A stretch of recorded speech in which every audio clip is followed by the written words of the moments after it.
반갑습니다. 김누리입니다. 그렇게 많은 분들이 오실 줄 몰랐는데요. 네, 또 더 반가운 건 제 대학 때 친구들이 많이 와가지고 네, 아주 반갑습니다. 사실은 조금 전에 발표를 한 김동기 변호사 너무 이상하죠? 그 변호사가 재판은 안 하고 미국 연구를 하는가 사실 이해가 좀 안 되잖아요. 예. 그리고 변호사가 연구한 미국이라는 게 과연 미국 전문가, 예를 들면 김준형 교수 같은 평생 미국을 연구한 그런 분들보다 더 나을까 이런 생각도 좀 드시죠? 그러니까 여러분들이 40분 들었지만 과연 저자의 말이 믿을만한가? 이런 회의도 한쪽에 있으실 것 같아요. 그렇죠? 솔직히 그렇잖아요. 그죠? 네. 그런데 제가 사실은 대학교 때부터 친구니까 한 40년 이상을 알고 있는데요. 너무나 놀라운 통찰력이 옛날부터 있었어요. 그래서 왜 저런 자가 변호사를 할까? 대학 교수를 하든가 정치를 해야지. 그런 생각을 계속 해왔는데 이번에 이 남북 문제에 대해서도 굉장히 중요한 통찰력 있는 이야기를 하고 있다. 저는 그렇게 보고 있습니다. 두 가지만 제가 사례를 말씀을 드릴게요. 이런 이야기는 제가 처음 하는 건데 아마 대부분 다 모르는 이야기예요.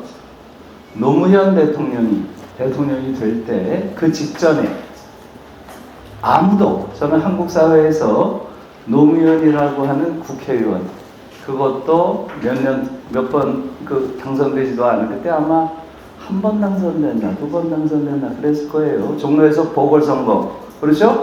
당선된 아주 젊은 정치인인데 아무도 주목하지 않았죠. 저런 자가 대통령이 되려고 누가 예상을 했어요? 아무도 예상하지 않을 때입니다. 그 당시 민주당의 대선 후보 경선이 있었죠. 기억나세요?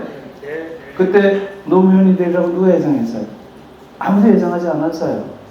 민주당에서는 천정배 의원 하나가 노무현 지지선을 했습니다. 기억나세요? 99%가 이인재죠.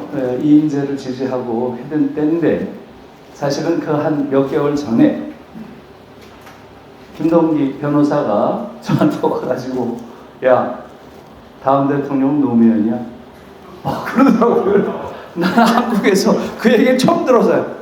그리고 노무현 대통령이 되잖아요. 정말 이건 대단한 통찰력이고요. 말하자면 시대 정신을 읽는 거예요. 그것은 단순히 지적 능력만은 아니고요. 저는 감수성, 인간 내면 깊은 곳에 감수성을 읽어내는 능력이 없어서는 단순히 이성적 능력만 가지고는 볼 수 없는 것이다. 저는 그렇게 생각해요. 그런 일이 많아서요. 하나만 더 말씀드릴게요. 예, 트럼프 일기 때 힐러리랑 붙었습니다. 그렇죠? 한국 언론 어디에서도 한 6개월 전부터 100% 모든 언론 100%가 다 힐러리가 된다 그랬어요. 기억나세요? 유일하게 트럼프가 된다는 게 김동기예요. 그땐 저도 안 믿었죠. 당연히 모든 언론에서 여러 가지 근거를 가지고 힐러리가 무조건 된다. 저는 이상한 거의 정신병자 같은 자가 어떻게 대선에 나왔는지가 놀라운 일이다. 그런 무렵 아니었나요? 심지어 일기 때 당시에 많이 나온 책, 미국에서 가장 베스트셀러가 뭐예요? 도널드 트럼프라는 위험한 사례. 기억 안 나세요? 당시 도널드 트럼프한테 가장 관심이 많았던 사람들은 누구였나요? 네, 정신과 의사였죠. 이 책이 바로 정신과 의사들이 쓴 거잖아요. 예일대, 하버드대. 정신과 의사 20명이 모여서 쓴 겁니다. 결론은 뭘까요? 네, 정신이 온전치 않다. 요거였죠. 그런 자가 지금 대통령이 된 거예요. 근데 당시에 미국 언론도 거의 트럼프가 대통령 되리라는 건 상상을 못했던 거 기억나세요? 그때 김동기가 유일하게 트럼프가 된다 그러더라고요. 그래서 야, 이 친구 무슨 말도 안 되는 소리 하나. 근데 트럼프가 되잖아요. 요번에 또 지금 이상한 이야기 하고 있죠. 네, 지금 트럼프가 평양에 간다는 거예요. 김정은이랑 만나고 종전선언하고 이제 한반도에 어마어마한 변화가 몰려올 것이다. 그 얘기를 지금 하는 게 아니에요. 2년 전부터 했어요. 2년 전부터. 근데 지금 그걸로 가잖아요. 올해쯤 이렇게 될 것이다. 여러분 놀랍지 않아요? 그래서 이게 점쟁인가? 무슨 학자인가? 제가 좀 놀라서요, 사실은. 예, 요번에도 거의 지금 흐름이 그리로 가고 있습니다. 그래서 이것은 무슨 어떤 신비한 예지력은 아니고요. 엄청나게 많은 보고서들을 읽더라고요. 예, 그리고 여러 언어를 해요. 우리는 대체로 한국 언론인들 정말 게으르죠. 예, 거의 읽을 특히 국제면은 너무나 수준이 떨어져서 그냥 미국 뉴스 보는 게 빠르죠. 뭐 우리의 관점이 아예 없어요. 지적으로 게으르고 너무나 무능합니다. 한국의 학자들 마찬가지죠. 지금 미국 전문가 누군가요? 미국 전문가 누구 여러분 떠오르는 사람 있어요? 박정훈. 그래요? 지금 김준영 교수 정도. 지금 러시아 전문가 누군가요? 중국 전문가 누가 있나요? 예. 너무나 지금 이 교수들도 특히 지역학 분야 너무 수준이 떨어집니다. 지금 중국에서 어떤 일이 벌어지는지 내부에서 지금 트럼프를 둘러싸고 벌어지는 여러 가지 정치 지형의 변화 그걸 분석할 수 있는 역량을 가진 학자 없습니다. 국내 미국도 마찬가지죠. 그러다 보니까 변호사가 지금 그걸 하고 있어요. 변호사가. 에? 지금 미국에 대해서 김동기 변호사보다 더 통찰력 있는 그런 분석을 하는 사람이 누가 있나요? 이게 지금 사실은 한국 언론의 문제고요. 한국 학계의 문제예요. 대단히 떨어집니다. 지금 대체로 미국에서 공부하고 온 학자들은 미국을 몰라요. 저도 아주 경악했습니다. 그분들 대다수가 미국 가서 한국에 대해서 논문을 쓰고 들어와요. 그러니까 미국에 한국에 대한 정보를 주고 들어오는 거지 미국에 대한 깊은 이해를 가지고 들어오는 게 아니에요. 이게 지금 다른 나라의 지역학 학자와 큰 차이입니다. 다른 나라에서 가지고 있는 지역학 학자들이 가지고 있는 대상 국가에 대한 아주 깊이 있는 통찰과 아주 넓은 이해 이게 지금 한국엔 거의 부족합니다. 제가 이제 이런 이야기를 하면 아마 몇몇 교수들은 그래도 있어 이런 교수들이 있겠죠. 저는 그런 반론을 기대합니다. 당연히 있어야 되는 거죠. 그런 일이. 근데 아마 반론이 안 들어올 가능성이 훨씬 많습니다. 없으니까.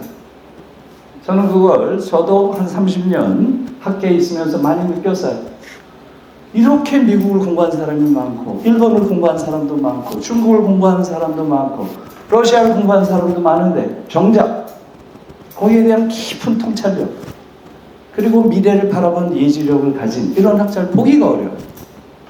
이게 지금 한국 사회 전반의 학계의 문제라고도 생각합니다. 그래서 그런 맥락에서 저는 김동기 변호사를 보면서 야, 좀 이상한 그러한 사람이죠. 변호사면서 왜 이걸 해요? 그런데 한국 사회에 얼마나 중요한 통찰력을 지금 주고 있나요? 이것은 또 다른 면에서는 한국 학계가 얼마나 게으르고 한국 학계가 얼마나 지적으로 뒤처져 있는지를 반증하는 일이기도 합니다. 최근에 김동기 변호사가 쓴 책들을 보고 제가 너무 놀라서요. 어떤 학자가 쓴 책보다도 너무나 뛰어난 통찰력을 가지고 있습니다. 오늘 이야기했지만 트럼프는 김정은에게 무엇을 원하는가? 사실은 이 책에 대해서는 제가 작년부터 만날 때마다 많은 이야기를 들었기 때문에 저는 대략적인 흐름을 알고 있었어요. 그때 사실 둘이 가장 고민한 것은 윤석열이었어요. 윤석열. 지금 이런 흐름, 지금 벌어지고 있는 이런 흐름이 틀림없이 있을 터인데 이것을 윤석열이라는 자가 끊임없이 태클을 걸고 회방을 할 텐데 이 사태를 어떻게 할 것인가? 사실 그런 고민이 있었습니다. 그런데 지난 12월 3일 날 어떤 일이 벌어졌나요? 이 12월 3일이죠? 작년 12월 3일 날 윤석열이 뭘 했나요? 자폭을 했죠? 네, 저는 윤석열이 평생 행한 가장 애국적인 행위였다고 생각해요. 그것보다 더 애국적인 행위는 할 수 없겠죠. 스스로 사라져줌으로써 이제 남북의 평화구도가 본격적으로 조성될 수 있는 환경을 만들었다. 저는 그렇게 봐요. 그래서 저는 이제 올해 이후에 한반도 크게 보면 동북아에서 커다란 변화가 오리라고 보고 있습니다. 사실은 제가 지금 약간 졸린 상태예요. 오늘 아침에 4시 반에 인천에 도착했습니다. 오늘 새벽 1시 30분에 베이징 공항을 출발해서 4시 반에 도착하더라고요. 어제까지 베이징 대학에서 동북아 센터 컨퍼런스라는 걸 했어요. 3일 동안. 그래서 거기 갔다 왔는데 이게 다 연결된 문제라서 조금만 소개를 드리겠습니다. 저는 지금 아까 그 독일 유럽 연구센터 소장이었다는 소개를 하셨죠? 예. 그 독일 유럽 연구센터 중앙대학교에 있는데요. 그게 이제 사실은 상당히 좀 중요한 센터예요. 제 입으로 얘기하려니까 좀 민망하긴 한데요. 예, 독일 정부가 1990년에 통일이 된 이후에 91년부터 우리가 이런 통일을 이룰 수 있었던 것은 우리가 뭐 대단한 걸 해서가 아니고 주변의 많은 국가가 도와줘서 가능했다. 이렇게 하면서 전 세계에 있는 독일과 유럽을 연구하는 연구소들을 자기들이 지정을 했어요. 지정하고 지원하기 시작했습니다. 1호가 하버드였고요. 2호가 위스콘신, 3호가 조지타운, 4호가 버클리였어요. 전부 미국 대학이죠. 그리고 그 다음 해에 우리 정 선생님 계셨던 토론토, 몬트리올, 캐나다 2개를 지정을 했고요. 이걸 확장해서 그 다음에 아시아에서는 1호가 어디가 됐을까요? 도쿄대가 1호로 선정이 됐고요. 2호가 지금 베이징 대학이에요. 그리고 3호가 3호가 어디가 됐을 것 같아요?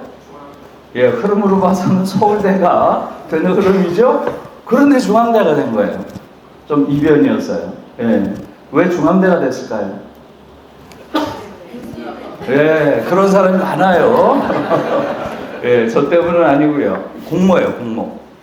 당시 한국에선 7개 대학이 신청을 했는데 아무튼 중앙대가 1등을 하는 이변이 있었고요. 아시아에선 3개밖에 없어요. 도쿄, 베이징, 중앙대입니다. 그래서 제가 사실은 그 동북아 독일 유럽 학회라는 걸 제가 제안해서 만들었어요. 2013년에 저희가 그게 됐는데 되니까 그 이전에 돼 있던 도쿄대, 베이징대가 아예 교류를 안 해요. 자매연구소인데 일체 교류 안 합니다. 그거 보고 제가 좀 놀라서요. 야, 얘들 사이에는 지금 일본과 중국 사이에는 아직도 이런 라이벌의식 같은 게 굉장히 강하구나. 그래서 제가 중간에 껴가지고 제안을 했어요. 우리 이러지 말고 이제부터 우리가 아시아, 동아시아 3개국부터 교류를 시작하는 게 좋겠다 하면서 동아시아, 저는 그때 동북아라고 했는데요. 동북아 독일 유럽 학회를 만들자라고 제안을 했어요. 그러면서 이렇게 제가 제안서를 썼습니다. 지금 19세기는 유럽의 시대, 20세기는 아메리카의 시대, 이제 21세기는 아시아의 시대가 된다고 미래학자들이 다 예언하고 있다. 그렇죠? 21세기 아시아 시대, 특히 그 중에서도 동아시아, 동북아시아가 세계 중심이 될 것이다. 많이 들었죠? 네, 그렇게 예상이 되어 왔는데 실제로는 동북아는 완전히 얼어있는 땅이 되어 있다. 그렇지 않나요? 무슨 동북아의 새로운 미래의 활력이나 역동성이 어디 있나요? 그 이유는 뭔가요? 거기에는 세 가지 이유가 있다. 제가 이렇게 했어요. 뭐겠어요? 일본의 과거, 세 가지 장애물. 동북아가 이렇게 동토처럼 얼어있는 이유는 세 가지.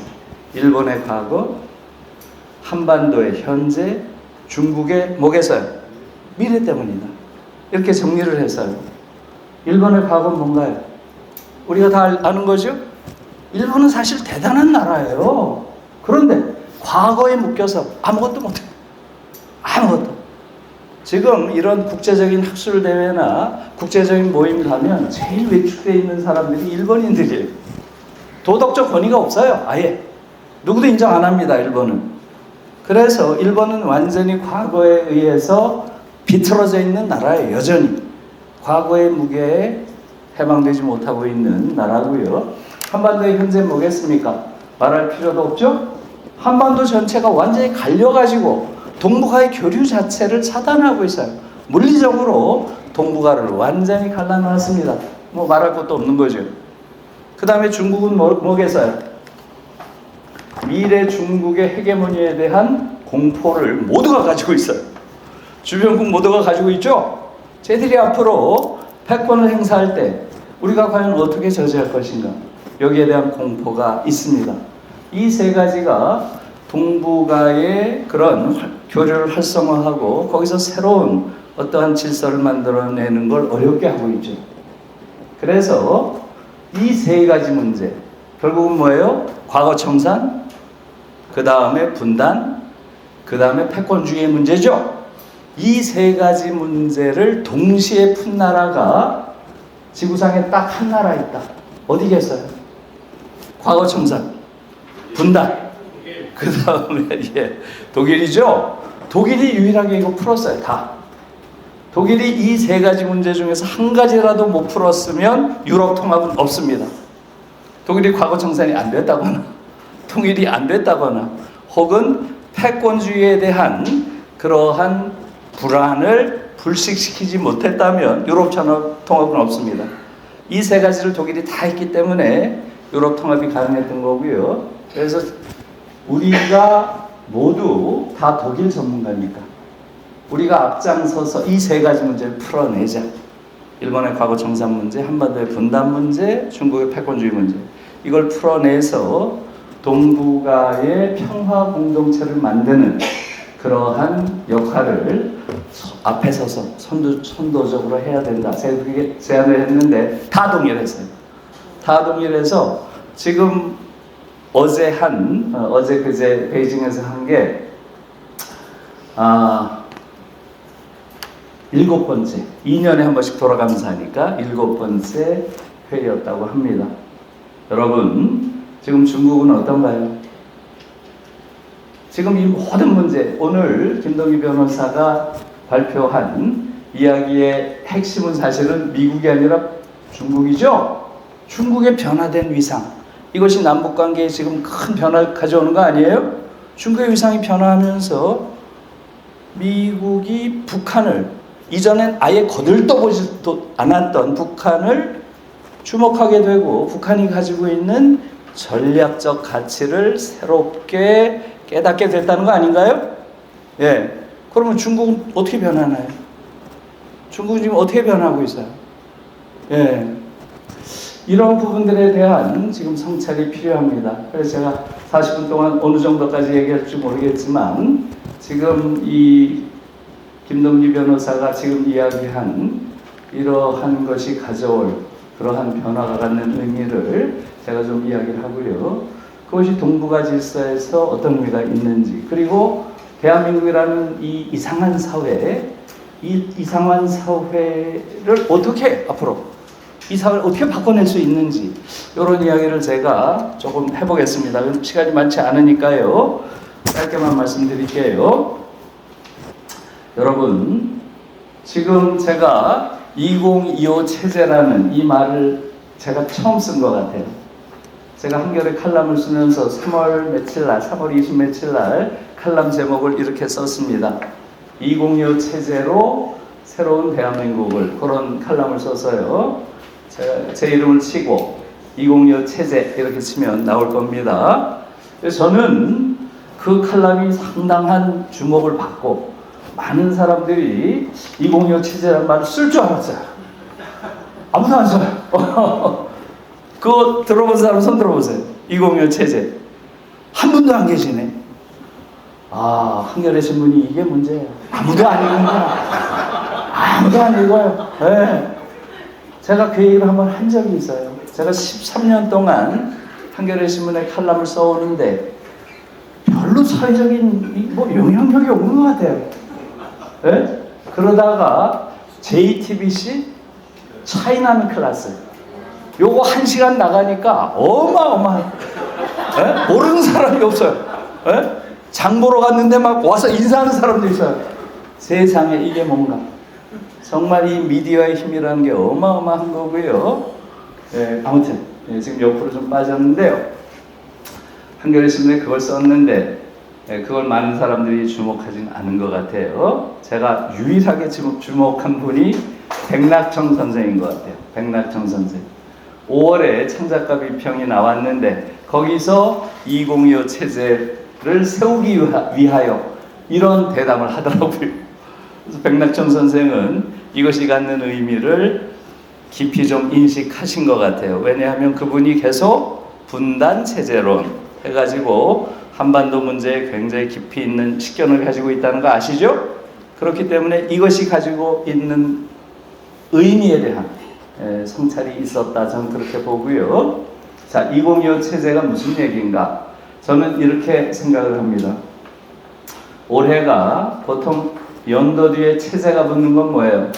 그걸 통해서 하나의 집단이나 사회가 질적인 전환을 이루게 되는 전환점, 분수령, 이런 시기에 붙이는 거죠. 우린 87 체제 얘기 많이 하잖아요, 그죠? 87년 이후에 민주화된 정치 질서, 이게 지금까지 오고 있죠? 예, 그런 경우에 붙이는 거죠. 저는 87 체제보다도 더 근본적인 변화가 올해 시작될 것이다 하는 얘기예요. 그리고 그 이유는 여러분들이 조금 전에 김 변호사의 강연을 통해서 어느 정도 깊이 있게 이해하시고 있는 거죠. 그러니까 올해가 광복 80년이죠? 또 120년 전으로 가면 어떻게 되나요? 120년 전이면 1905년. 그러니까 그 해도 을사년이었겠죠? 예, 그해 무슨 일이 있었나요? 을사조약 혹은 을사늑약이라고 하죠. 외교권을 박탈당했습니다. 사실상 국권을 잃은 거죠. 그게 벌써 120년 됐고요. 1945년 우리가 해방이 되니까 해방된 지는 80년이 된 거죠. 예, 지난 80년 동안 저는 지난 80년 동안 우리를 짓눌러 오고 우리를 기형화하고 우리를 불고화했던 어마어마한 질서가 올해 끝난다고 봐요. 그래서 제가 2025 체제라는 표현을 썼어요. 그건 뭐겠어요? 바로 냉전 체제죠. 이 냉전 체제는 우리가 지금 느끼지 못할 정도로 우리 내면에 완전히 각인되고 내면화돼서 느끼지도 못해요. 저는 이 냉전 체제가 한반도에 살고 있는 모든 인간들을 왜곡시킨 끔찍한 체제라고 봐요. 예를 하나만 들게요. 지금 제가 여러분 앞에서 막 이렇게 무슨 강연이라고 하고 있잖아요. 제가 앞으로는 대단히 어느 정도는 좀 용감하게 막 얘기하죠. 타고 없이 얘기하는 것 같지만 제 뒤통수는 엄청 바빠요. 제가 쓰는 모든 단어를 검열하고 있어요. 모든 단어를. 저는 이 검열을 거의 자동으로 해요. 왜? 65년 동안 해왔으니까. 한국인들은 자동 검열 기계예요. 국가보안법.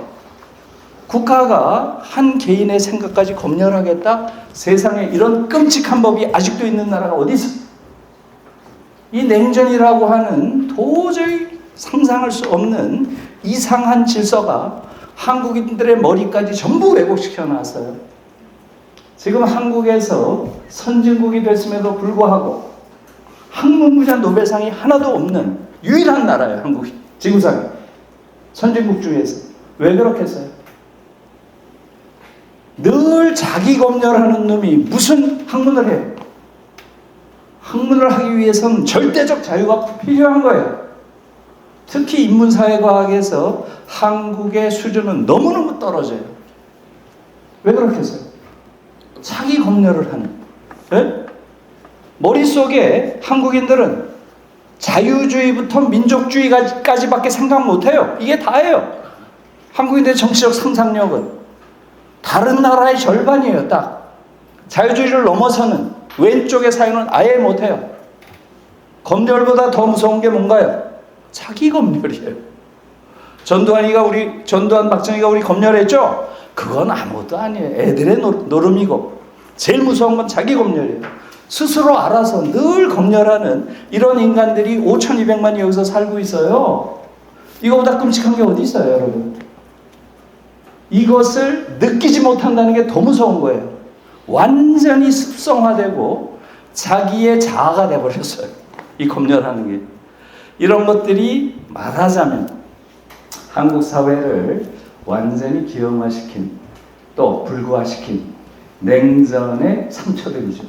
제가 하나에 만든 거예요. 하나. 이 정도가 아닌 거죠. 그래서 제가 지금 한국 사회가 어떤 사회인지를 조금만 간략하게 설명을 드리고 그것과 냉전 체제의 관계는 무엇인지 이렇게 말씀드릴게요. 지금 한국 사회는 세계적인 맥락에서 보면, 국제적인 차원에서 보면, 보편적인 수준에서 보면 어떤 나라일까요? 쉽게 말하면 외국에서 한국이라는 나라 어떻게 볼까요?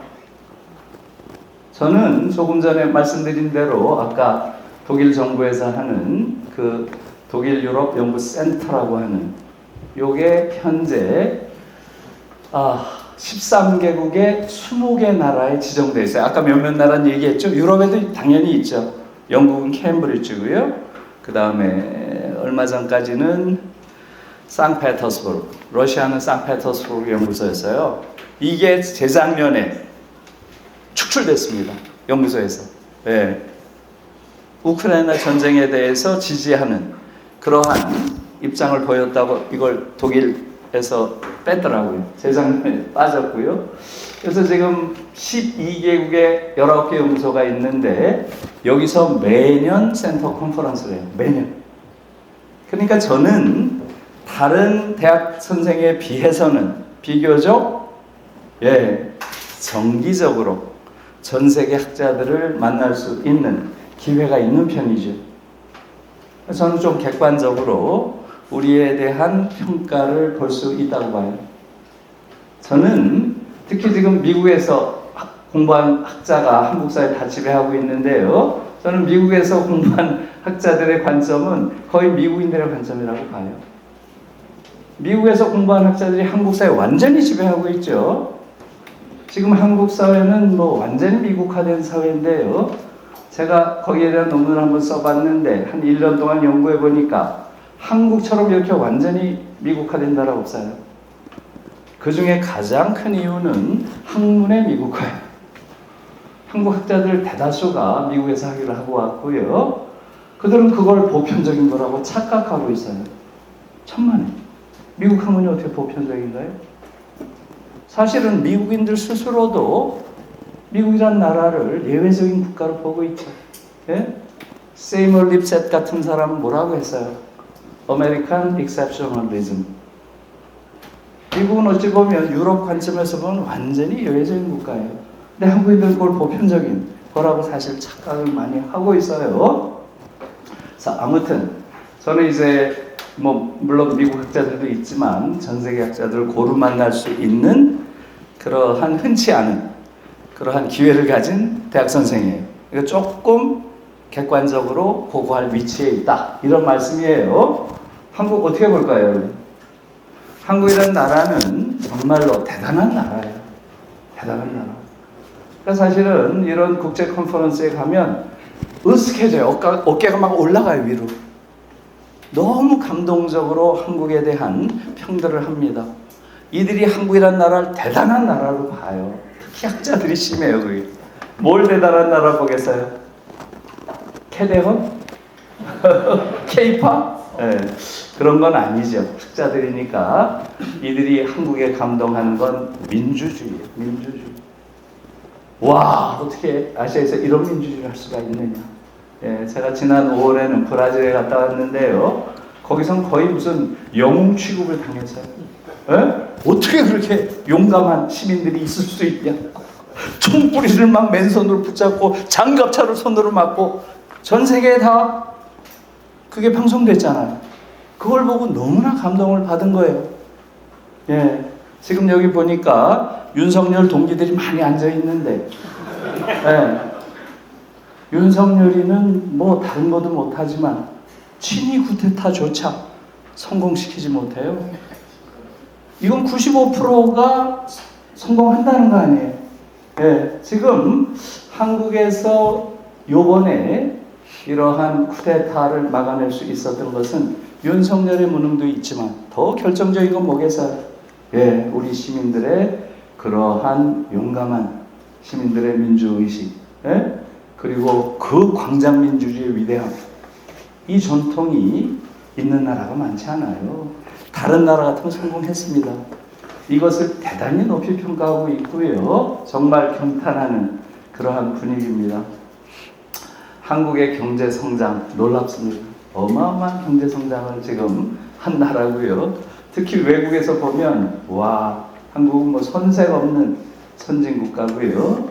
예, 저는 이제 주로 독일에 많이 가지만 한국차 무지무지하게 많이 달립니다. 독일은 자동차의 나라잖아요. 그죠? 거기에 현대차, 기아차 엄청 달려요. 놀랍습니다. 독일에서 가장 비싼 텔레비전이 뭐겠어요? 뭘 것 같아? 예, LG 올레드라는 게 제일 비싸요, 가보니까. 그 다음에 삼성이에요. 그 다음에 그룬디, 독일 텔레비전이에요. 놀랬습니다. 예, 그래서 뭐 하여간 그 사례는 뭐 끝도 없이 들 수 있는데 그만할게요. 한국은 지금 경제적으로도 어마어마한 선진국이 되어 있습니다. 예, 여러분 30-50 클럽이라고 들어보셨죠? 예, 인구가 5천만 명이 넘고 1인당 국민소득이 3만 불이 넘는 나라. 요게 7개밖에 안 돼요. 인구가 5천만이 넘으니까 비교적 큰 나라죠? 그 중에 3만 불이 넘으니까 잘 산 나라예요. 어디겠어요? 미국, 일본은 뭐 제일 먼저 떠오르고요. 그죠? 그 다음 어디겠어요? 어디겠어요? 영국, 프랑스, 독일. 여기까지 쉽죠? 6번째가 어디겠어요? 이탈리아예요. 이탈리아가 2013년에 3만 불 넘습니다. 그리고 7번째가 한국이에요. 7개밖에 없어요. 우리가 2019년에 3만 불이 넘죠? 그래서 사실 대단한 거죠.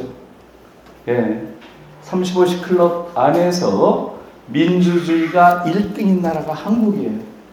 민주주의 다양성 연구소라는 데서 10년에 한 번씩 순위를 매겨서 발표하는데 한국이 2019년에 발표하는 데서 지금 10년에 한 번이니까 이제 그때 한 게 가장 최근이에요. 1등을 했어요. 한국이 1등, 영국이 2등, 이태리가 3등, 독일이 4등, 프랑스가 5등, 미국이 6등, 꼴찌가 어디겠어요? 일본이에요. 제가 일본이 꼴찌한 걸 보고 이건 믿을만하구나. 이 조사는. 예? 제가 무슨 일본에 대한 감정적 반감이 있는 사람이 아니에요. 예, 그런데도 그렇게 생각한 이유는 일본은 국제사회에서는 여전히 형식적인 민주주의를 하지만 뒤로는 끊임없이 군국주의로의 회기를 획책하는 이상한 나라라고 알고 있어요. 국제사회가. 그게 확인된 거죠. 꼴찌에서 2번째가 미국인 이유는 뭐 설명할 필요가 없죠? 오늘 많이 얘기했죠? 예, 트럼프 때문이죠. 미국 민주주의 위기입니다. 예, 한국이 이 7개 나라 중에서 1등을 한 거예요. 그 정도로 대단한 나라입니다. 그래서 한국은 지금 국제사회에서는 뭐 아주 손색 없는 선진국이 됐고요. 게다가 민주주의까지도 대단히 높은 수준의 나라가 되어 있습니다. 이러한 사실을 아예 모르고 감각적으로도 자기가 뭘 하는지도 모르는 인간이 윤석열이죠. 한국 민주주의를 완전히 미얀마 수준으로 떨군 거예요. 저는 절대 용서하면 안 된다고 봐요. 이것이 국제적으로 떨어뜨린 국격은 그 상처가 어느 정도일지 셈할 수가 없어요. 제가 보기엔 너무너무 부끄러운 일이고 그걸 우리가 회복했기 때문에 그래도 그나마 다행이다 이렇게 생각합니다. 그런데 또 다른 측면이 있는 거죠. 다시 말하면 한국이란 나라는 정말로 사회적 유토피아를 실현할 수 있는 제도적, 물적 조건을 갖추고 있어요. 이걸 우리가 잘 알고 있어야 돼요. 지금 우리나라는 잘만 운영하면 정말로 5,200만 국민 모두가 존엄한 존재로 행복하게 살 수 있는 그런 공동체를 만들 수 있습니다. 그걸 위한 제도적 조건 뭐겠어요? 민주주의. 물적 조건 뭐겠어요? 경제성장. 이게 지금 돼 있습니다. 그런데 지금 한국 사회 어떤가요? 한국 사회 현실은 어떤가요, 여러분? 모든 국제적인 지표는 대한민국이라는 나라는 인간이 살 수 없는 곳이다. 이렇게 얘기하고 있어요. 너무 끔찍한 거예요. 자살률 2003년부터 계속 1등입니다. 23년째 이래요, 지금. 이런 나라가 어디 있어요? 자살률의 내용을 들어가 보세요. 노인 자살률은 OECD 평균의 5배가 넘어요. 평균의 5배. 네? 너무나 많은 노인들이 죽어가고 있습니다. 왜 죽나요? 노인들이 왜 스스로 목숨을 끊나요? 이것처럼 끔찍한 일이 어디 있어요? 그 이유도 다 알고 있죠? 뭐겠어요? 예, 노인 빈곤. 노인 빈곤이 계속 세계 1위에요. 작년에 세계 1위입니다. 노인 빈곤율 50에서 41%를 왔다 갔다 해요. 유럽이 대체로 5% 내외인데 한국은 50% 내외입니다. 노인 2분 중 1분이 빈곤 상태예요. 세상에 이런 나라 어디 있어요? 이렇게 잘 사는 나라에서 노인 3만 4만 명이 폐지 죽고 있어요. 폐지. 여러분 지금 유럽에서 폐지 죽는 노인 본 적 있어요? 도저히 있을 수 없는 얘기고요. 너무나 많은 아이들이 자살하고 있습니다. 최근엔 계속 자살률 1위예요. 작년에 221명이 죽었고요. 재작년에 216명이 죽었어요. 자살률 자체는 OECD 평균의 2배가 넘어요. 계속 압도적 1등입니다. 그 이유도 다 알고 있죠? 이게 무슨 학교예요? 지금 한국에서 우리가 학교라고 부르는 그 기관, 그게 학교인가요? 그 기관에서 과연 성숙한 인간, 행복한 아이들, 존엄한 민주시민이 나올까요? 완전 괴물들이 나오고 있어요. 특히 전교 1등을 한다는 자들은 예외 없이 괴물들이에요. 지금 한국 사회 한번 보세요. 지구상에 이런 후진 의사들이 있는 나라가 어디 있어요?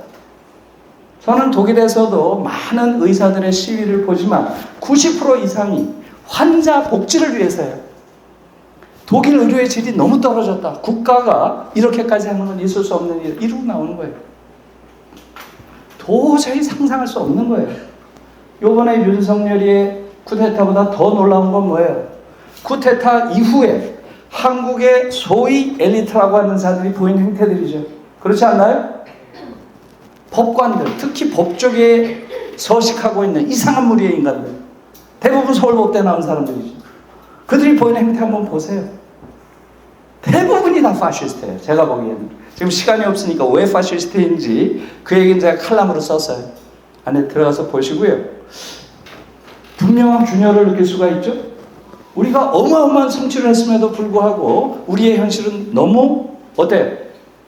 너무나 처참하고 너무나 불행해요. 제가 지금 묘사한 데는 대부분 동의하시나요? 그렇다면 이상한 거잖아요. 세상에 이런 나라 어디 있어요? 지금 우리 때만 해도 민주화만 되면 좋은 세상이 될 거라고 생각했어요. 모든 사람이 행복하고 존중받고 그렇게 살리라고 예상을 했는데 우리의 삶이 전혀 그렇지 않은 거예요. 왜 그럴까요?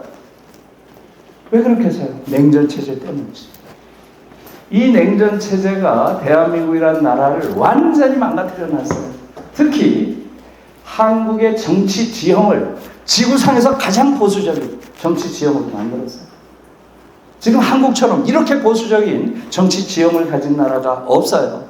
그렇기 때문에 민주주의가 작동하더라도 사회적 진보는 단 한 발짝도 없는 거예요. 여러분 생각해 보세요. 이렇게 보수적인 정치 지형을 가진 나라가 어디 있어요? 제가 어제네요. 그제 베이징 대학에서 이렇게 얘기했어요. 지금 베이징 대학의 우리가 모였던 강연장의 이름이 하우스 데어 데모크라티예요. 하우스 데어 데모크라티. 하우스 오브 홀 오브 데모크라시. 영어로 그렇게 써 있어요. 민주루예요. 민주루. 와, 아시아의 3개국의 이런 학자들이 베이징에 있는 민주루라는 이름을 가진 강연장에 모여서 민주주의를 디스커션 한다는 게 나는 이 자체가 역사적이다 그랬어요. 한국은 어떤가요? 한국은 두 개의 정당만 있죠. 사실상 어떤 정당인가요? 보수정당과 극단적 보수정당. 그렇죠? 예, Conservative Party and Extreme Conservative Party 이렇게 두 개 있는 거예요. 일본은 어떤가요? 중국은 어떤가요? One Party System. 제가 그랬어요. One Party System. 일본은 pseudo One Party System. 일본도 이게 무슨 민주적인 정치 구도를 가지고 있나요? 자민당이 70년 이상을 지금 혼자 해먹고 있어요. 그러니까 아시아 3국이 전부 왜곡된 민주주의 지형을 가지고 있는 거죠. 예? 일본은, 중국은 아예 일당 독재 국가고요. 그런데 온 천지의 민주주의 얘기를 해요. 그 다음에 일본 같은 경우도 사실은 형식적 민주주의를 한다고 하지만 내용적으로는 자민당 소프트한 독재를 하고 있는 거고, 한국은 완전히 보수정당 두 개가 한국 사회를 망치고 있는 거죠. 그렇지 않나요? 왜 그럴까요? 한국 사회가 이렇게 된 것은 분명 바로 냉전체제 때문이라는 거죠. 그래서 저는 한국인의 전 존재를 왜곡하고 불행하게 하는 게 냉전체제다. 이렇게 얘기를 해요. 이제 정리할게요. 1분 동안 정리하면 되죠? 예, 고맙습니다. 이 냉전체제는 대한민국이라는 국가를 너무나 볼품없는 국가로 만들었어요. 여러분, 대한민국은 조금 전에 말씀드렸죠? 전 세계에서 지금 최고의 선진국가 중에 하나가 됐습니다. 그 사이에 놀라운 나라예요. 그런데 어때요? 근대 국가가 가져야 될 최소한의 조건, 뭐겠어요? 민족 자결, 국민 주권. 우리 민족 자결 있나요? 국민 주권 있나요? 사드 들어오는 거 보세요. 네? 그 중요한 문제에 대해서 이 국회가 아무것도 못해요. 찍소리 못하고 앉아있어요. 이런 국가가 어디 있어요? 이렇게 볼품없는 국가가 어디 있습니까? 여기에 대해서 이제는 분명하게 우리가 자각해야 되고요. 두 번째, 대한민국 사회. 이렇게 보수적인 사회가 어디 있어요? 지구상에서 가장 보수적인 사회예요. 그것은 바로 보수적인 정당 두 개만 존재하는 잘못된 정치 지형 때문이죠. 저는 이재명 대통령이 한 가장 훌륭한 말이 그거라고 봐요. 나한테 자꾸 좌클릭한다고 하지 마라. 민주당은 원래 보수야. 그래요, 안 그래요? 아주 훌륭한 얘기예요. 네? 자기를 아는 사람이 가장 훌륭한 사람이에요. 이재명이 정말로 그 말을 한 걸 보고 이제 민주당이 자각을 했으니까 이제는 보다 발전이 가능하겠구나. 이런 생각을 했어요. 거기까지만 말씀드릴게요. 세 번째는 이 냉전체제가 한국인 하나하나의 내면을 파괴했어요. 성숙한 인간이 되는 게 불가능해요. 끊임없이 금지를 강요당하고 끊임없이 상상력의 제한을 압박당하는 인간이 어떻게 성숙한 인간이 되겠어요? 지금 한국 사회에서 우리가 가장 어렵게 보는 게 성숙한 인간이에요. 거의 성숙한 인간을 볼 수가 없습니다. 특히 한국 교육이 잘못됐기 때문에 잘못된 교육을 잘 받은 인간들일수록 미성숙해요. 한국 사회가 길러낸 엘리트들 가장 미성숙하고 아주 오만하고 심지어 파렴치한 엘리트들이 너무나 많습니다. 이것은 저는 냉전체제가 만들어낸 부작용이라고 봐요. 그래서 이제 정리를 하면 지금 한국 사회는 이 냉전 체제가 대한민국이라는 국가, 한국이라는 사회, 한국인이라는 인격 자체를 완전히 왜곡시키고 불구화하는 거대한 왜곡 체제다. 올해부터 이게 깨지기 시작할 것이다. 그것은 바로 김동기 변호사가 예상한 미국의 대북 정책의 변화로부터 거대한 냉전 체제 붕괴의 시작이 일어날 것이다. 이렇게 보고 있습니다. 예, 고맙습니다.